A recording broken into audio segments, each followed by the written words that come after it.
안녕하세요. 반갑습니다. 보이스 코칭 강의하는 유형욱입니다. 이제 마지막 세 번째 시간입니다. 여러분들하고 이 마지막 세 번째 시간은요, 어쩌면 여러분들한테 제일 중요한 시간이 될 수 있습니다.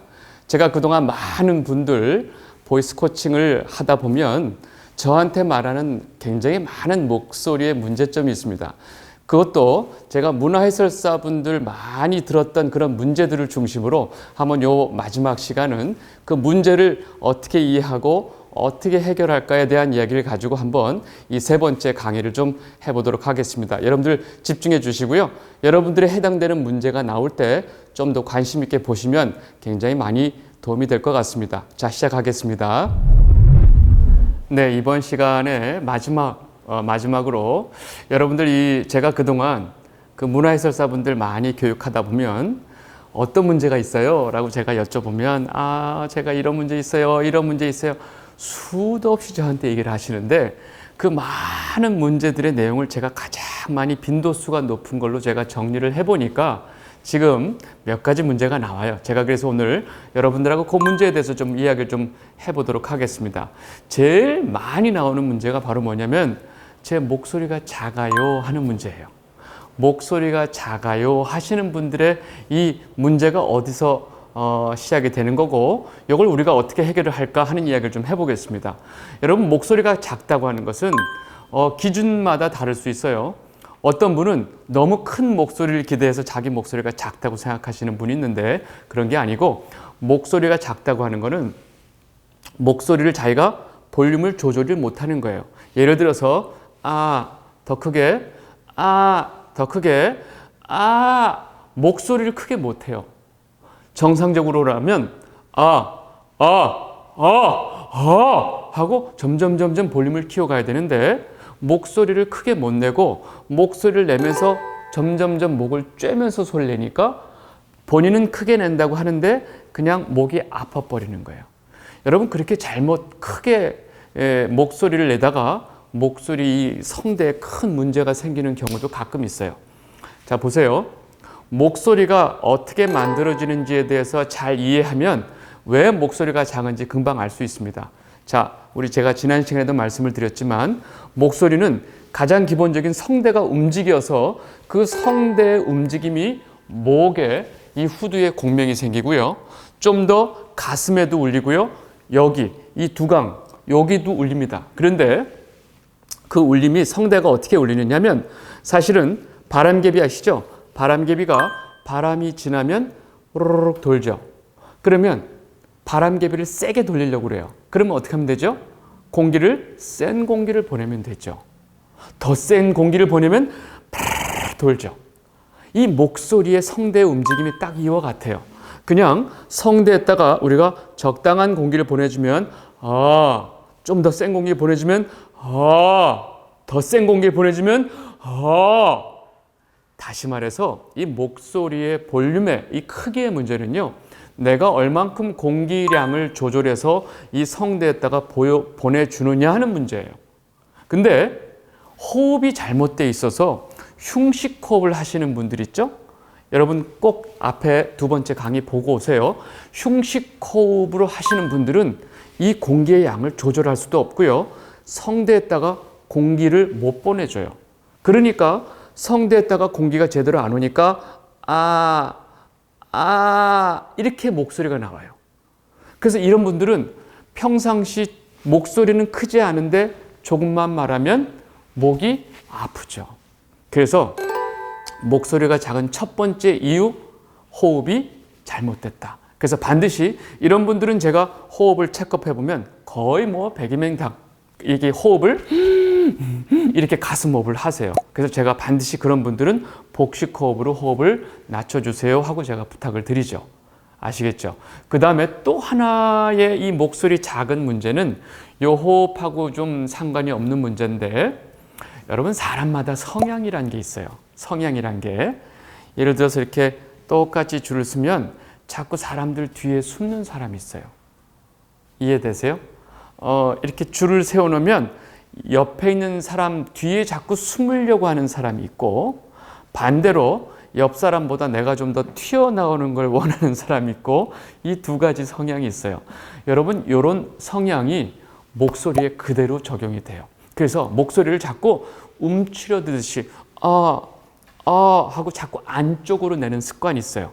이런 분들은 성대 발달이 그렇게 건강하게 발달되지 않았기 때문에 소리를 내는 것조차가 굉장히 힘든 분들이 있어요. 요거는 좀 이해하기 쉽게 내성적이거나 너무 안으로 숨고 싶거나 사람들 앞에 너무나 자신감이 없을 때에도 목소리가 작게 나와요. 이런 부분은 발성의 문제가 아니고 그분의 좀 마음을 좀 건강하게 해줄 필요가 있습니다. 제가 사실 보이스 코칭 하다 보면 제가 무슨 심리 전문가도 아니고 상담가도 아닌데 이 목소리 안에 그 자신 안에 있는 이런 마음들이 나오다 보니까 목소리를 좀 앞으로 내게끔 제가 도와줄 때가 있어요. 제가 예전에 하나만 제가 좀 설명을 해드릴게요. 제가 예전에 대학에서 아이들이 가르칠 때 어떤 남학생이 좀 기억이 나요.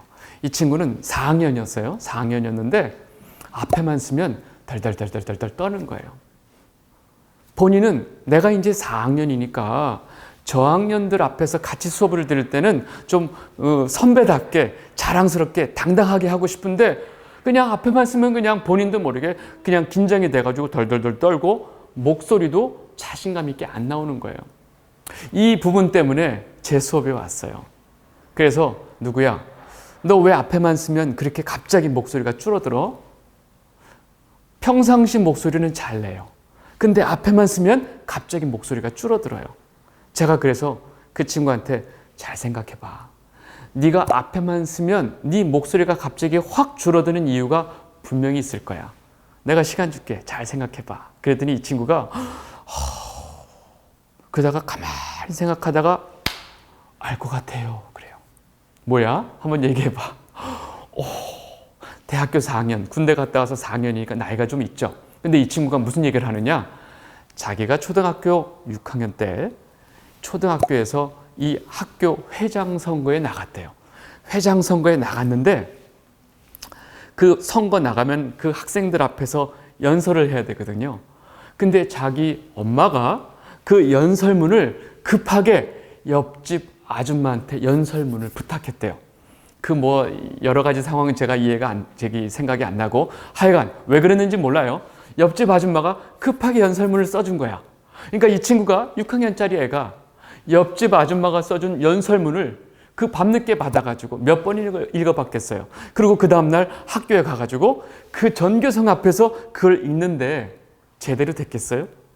안 됐겠죠. 읽느라 정신이 없어서 그때 그 많은 학생들 앞에서 완전히 망친 거예요. 완전히 창피를 당한 거예요. 이 연설문을 읽는 것이 자기의 내용이 아니고 충분히 준비가 되지 않았기 때문에 그때 회장 선거하면서 많은 학생들 앞에서 말하면서 큰 창피를 당한 것 같아요. 이 친구가 그 얘기를 하면서 제가 보니까 그때 이후로 사람들 앞에 서면 그냥 정신이 없다는 거예요. 그래서 목소리가 작아진다는 거예요. 제가 그 남학생한테 그랬죠. 누구야? 내 얘기 잘 들어. 너는 이 시간부로 그 옆집 아줌마 잊어버려. 옆집 여자 잊어버려. 그 아줌마 잊어버려. 그는 그때 일이야. 그때의 사건이 계속 네 삶을 계속 영향을 주도록 놔두면 안 돼. 끊어버려. 과거는 거기서 끝. 이 친구가 그 이야기를 많은 학생들 앞에서 이야기하면서 내가 이제까지 생각하지 못했는데 그 문제 때문에 사람들 앞에만 쓰면 내가 이렇게 자꾸 마음이 주눅이 들었구나.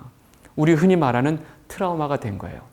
여러분, 트라우마는요, 잘 보고 내가 그것이 지금도 나한테 영향을 미치는지 미쳐야만 하는지 잘 생각해 보면 우리가 끊어낼 수 있어요. 그 친구가 그 이후로는 앞에서부터 아주 당당하게 말을 잘 했어요. 여러분들 혹시나 앞에만 쓰면 또 어떤 상황만 되면 여러분들 마음속에서 여러분들을 확 잡는 뭔가 있을 거예요. 혹시 그게 있으신 분들은 잘 한번 돌이켜보고 내 마음을 열어보면 금방 해결이 됩니다. 아시겠죠? 이 목소리 작은 문제는 이렇게 좀 정리를 하도록 하겠고, 두 번째, 굉장히 많이 저한테 또 이 문제를 말하는데, 여러분 문화해설사분들은 보통은 짧게는 20분, 많게는 한 30분 하시거든요. 근데 그렇게 하고 나서 목이 아프다고 말하시는 분이 있어요. 목이 아픈데 어떻게 하면 좋을까요? 제가 이 해설하고 나면 목이 아파요.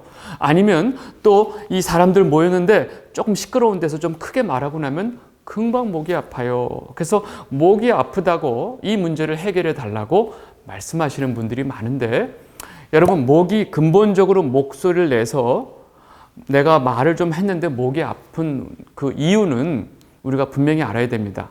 만약에 전에 어떤 강사분이 선생님, 저는 강의하고 나면 목이 아파요. 그래서 몇 시간 강의를 하시나요? 그랬더니 그분이 제가 하루에 8시간 강의합니다. 그러더라고요. 나도 아파. 8시간 강의하면 다 아파. 그런 얘기 하는 게 아니고 한 1시간, 한 30분 말했는데 목이 확 잠기고 아픈 경우는 문제가 있는 경우거든요. 이걸 어떻게 해결하느냐? 원인을 알면 돼요. 사실 목소리 작은 것과 목이 아픈 것과는 같은 이야기예요. 성대는요, 공기에 의해서 쓰여져야만 해요. 여러분, 예전에 영어 배울 때 수동태란 말 기억나세요? 기억 안 나도 상관없어요. 수동태는 동작을 받는 거예요. 다시 말해서 성대는 움직일 때 공기에 의해서 움직여야만 해요. 근데 능동태, 성대가 스스로 움직이면 아파요. 성대는 반드시 공기 에너지에 의해서 자연스럽게 움직이게 돼 있어요. 그래서 건강한 공기가 성대에 오면 성대는 편안하게 울려요. 여러분, 이 상체가 힘이 들어가 있으면 성대가 제대로 못 울려요. 상체가 편안하고 할 때 목소리가 울려요. 근데 이렇게 힘을 주고 있으면 울리지가 않아요. 여러분, 그냥 상식적으로 생각해 보세요. 종 손잡이가 있죠? 요만한 예쁜 종의 손잡이가 있는데 제가 종을 손으로 다 덮고 꽉 잡고 있어서 제가 종을 쳐보면 소리가 어떻게 될까요? 띡, 띡 이러죠. 근데 제가 반 정도 위에만 살짝 덮고 있으면 띵, 띵 이 정도 소리 날 거예요. 근데 제가 완전히 종을 놓고 손잡이만 잡고 치면 띵 하고 아주 울림이 끝까지 갈 거예요.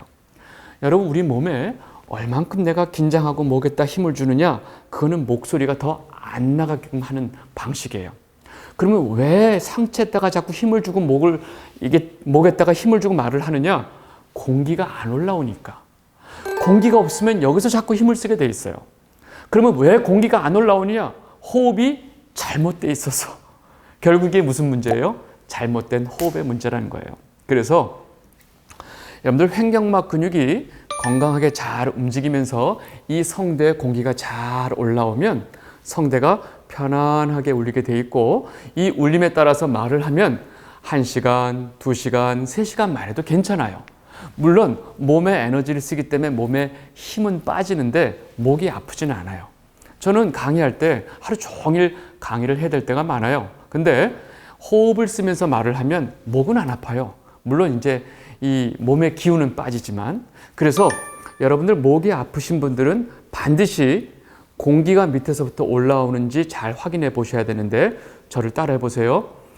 앞에다 히읗을 붙여서 5개 모음을 하는데 하, 해, 히, 호, 후, 이렇게 5개 모음을 길게 빼면서 연습을 자꾸 해보세요. 그러면 성대가 편안하게 공기에 의해서 움직이면서 목이 아픈 것도 사라집니다. 제가 심각한 경우는 목이 완전히 쉬신 분이 있어요.